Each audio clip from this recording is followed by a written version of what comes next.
আসসালামু আলাইকুম রহমতুল্লাহ। প্রিয় দর্শক, কেমন আছেন? আশা করি ভালো আছেন। প্রিয় দর্শক, 7ই ফেব্রুয়ারি 2026 এনটিআরসির একটি বিশেষ বিজ্ঞপ্তি আপনাদের সামনে হাজির করেছি। সেই বিজ্ঞপ্তিটি অত্যন্ত জরুরি। যারা এনটিআরসি এর জন্য অপেক্ষা করে আসছেন, এনটিআরসি এর কবে সার্কুলার নতুন করে আসবে সেটার জন্য অপেক্ষা করে আসছেন, তাদের জন্য এটি মহাসুখবর। তাই ফার্স্ট টু লাস্ট দেখবেন, আশা করি আপনারা উপকৃত হবেন।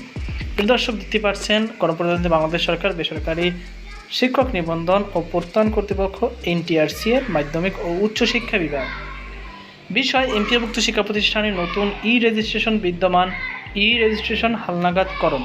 এত দ্বারা জানানো যাচ্ছে যে এমপিওভুক্ত শিক্ষা প্রতিষ্ঠান, স্কুল, কলেজ, মাদ্রাসা ও কারিগরি শিক্ষকদের শূন্যপদ সংক্রান্ত তথ্য অনলাইনে সংগ্রহের উদ্দেশ্যে এনটিআরসি কর্তৃক প্রতিষ্ঠানসমূহের রেজিস্ট্রেশন কার্যক্রম আগামী 9 ফেব্রুয়ারি 2026 তারিখ থেকে 22 ফেব্রুয়ারি 2026 তারিখ পর্যন্ত সময়ের মধ্যে সম্পন্ন করা হবে।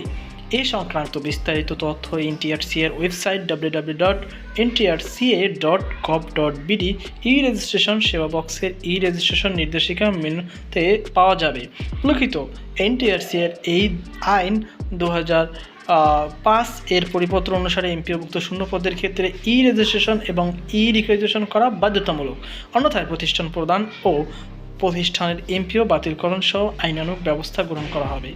এমত অবস্থায় সংশ্লিষ্ট শিক্ষা প্রতিষ্ঠান প্রদান ও উপজেলা মাধ্যমিক শিক্ষা অফিসারগণকে উপরিল্লিখিত নির্দেশিকা অনুসারে নির্ধারিত সময়ের মধ্যে রেজিস্ট্রেশন কার্যক্রম সম্পন্ন করার জন্য নির্দেশক্রমে উন্নত করা হলো।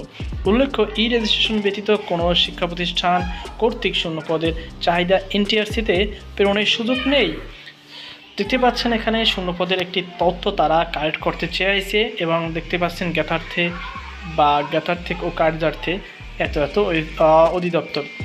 প্রিয় দর্শক, এই নোটিশটির মাধ্যমে আমরা এটা স্পষ্ট হচ্ছে যে তারা নতুন করে একটি বিজ্ঞপ্তি দেওয়ার জন্য আবারও শূন্যপদের তথ্য চাচ্ছে এবং সেই শূন্যপদের তথ্য অনুসারে নতুন যে বিজ্ঞপ্তিটি আসবে, গণবিজ্ঞপ্তিটি অর্থাৎ 9তম গণবিজ্ঞপ্তি সেটি আসবে। এখন আর 19তম শিক্ষক নিবন্ধন থাকবে না, যেহেতু একবারই বিজ্ঞপ্তির মাধ্যমে নিয়োগ কার্যক্রম সম্পন্ন করবে, সেক্ষেত্রে সেই বিজ্ঞপ্তিটি আসবে। এই কারণেই তারা শূন্যপদের তথ্য চাচ্ছে।